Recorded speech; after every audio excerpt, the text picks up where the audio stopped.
this is example 5 from the 10A notes. Okay. Now, the first thing that we want to do is just recognize again that this is a right triangle. Here's the right angle. Okay. And we're asked to find the missing side length.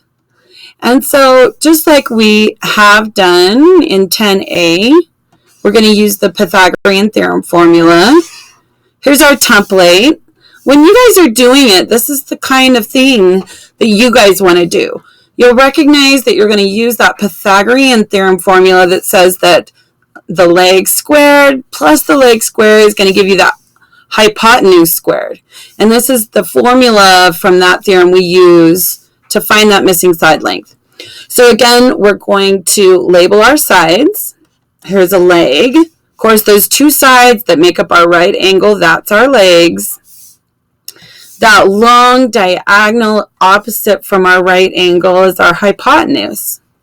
Then the next thing that we always want to do is just identify which one is our missing length. We've got values for both legs, so our hypotenuse is what we're looking for. That's our x value. So when we plug it into our formula, it has to be where the hypotenuse is in the formula on that right side. Then we're going to fill in those values for the leg lengths. Okay, does not matter which order we do that. So here's 5 for the one leg. Here's the square root of 7 for the other one. Square root of 7. So of course, now we want to square these terms. 5 times 5 will give us 25. What's the square of the square root of 7? Well, just like the square root of x squared is x, the square of a square root undoes that root. Okay, so the square of the square root of 7 is just 7. Okay? And then on the other side here, we're just going to have x squared. Okay?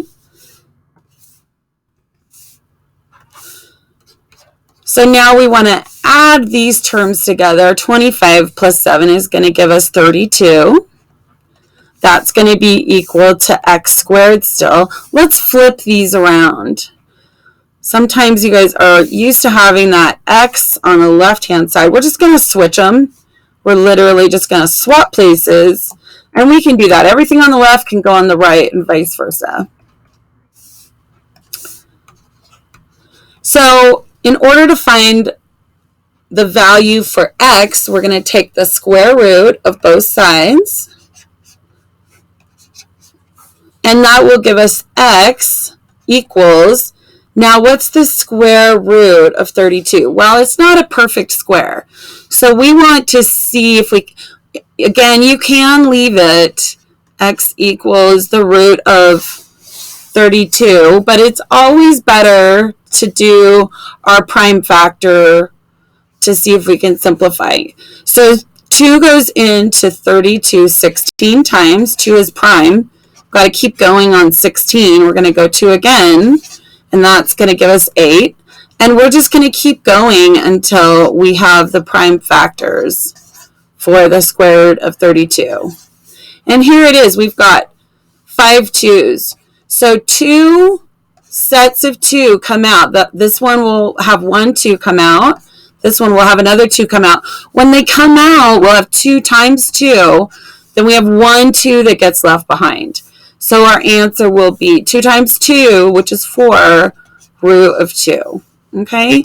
So that's the length of our missing side is 4 root 2. Thanks for watching, guys.